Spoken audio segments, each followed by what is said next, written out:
দর্শক এই মুহূর্তে বঙ্গভবনে আছেন সহকর্মী মুরসালিন জুনায়েদ। আমরা সরাসরি যুক্ত হচ্ছি জুনায়েদের সঙ্গে। জুনায়েদ, অন্তর্বর্তীকালীন সরকার গঠনের সর্বশেষ অবস্থা জানতে চাই। বাকি সদস্যদের মধ্যে আলোচনায় কাদের নাম?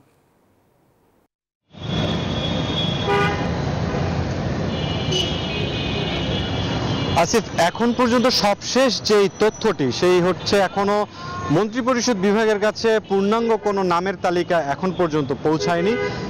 পৌঁছানো মাত্রই মন্ত্রিপরিষদ বিভাগ তাদের যেই কার্যক্রম বিভিন্ন নামের তালিকাগুলো প্রস্তুত করা, কে কোন মন্ত্রণালয় বা দপ্তর পাচ্ছেন সেগুলো ঠিক করা এবং তাদের সাথে যোগাযোগ করা, এই সার্বিক কাজগুলো মন্ত্রিপরিষদ বিভাগের পক্ষ থেকে করা হবে। এই নামের তালিকাটি কিন্তু এখন পর্যন্ত যায়নি।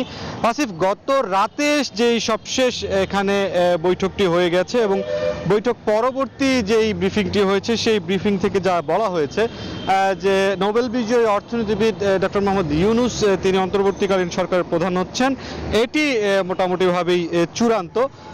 তবে অন্যান্য যে অন্তর্বর্তীকালীন সরকারে যে কারা থাকছেন এই বিষয়টির জন্য রাষ্ট্রপতি কিছু পরামর্শ দিয়েছেন।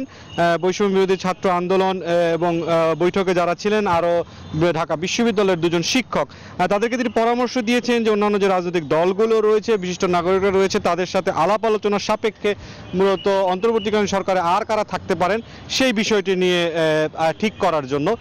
পাশাপাশি রাষ্ট্রপতি আরও কিন্তু একটি পরামর্শ দিয়েছেন যে তার একটি আহ্বান থাকবে অন্তর্বর্তীকালীন সরকারের জন্য একজন মুক্তিযোদ্ধাকে রাখা হয়।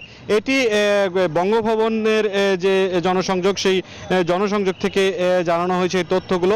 আর বৈষম্য বিরোধী ছাত্র আন্দোলনের যে নেতারা এখানে রাতে ব্রিফিং করে গিয়েছেন, ইতিমধ্যেই আসিফ আপনি আপনার মাধ্যমে দর্শকরা জেনে গিয়েছেন যে তারা সময় দিয়েছেন এই খুব দ্রুত এই সরকারটি গঠন করার জন্য।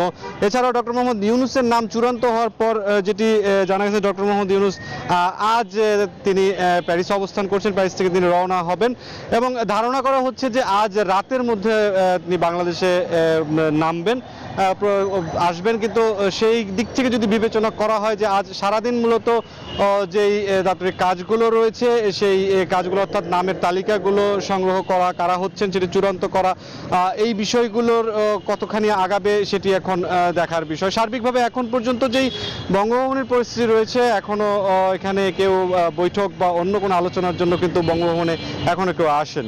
আসিফ।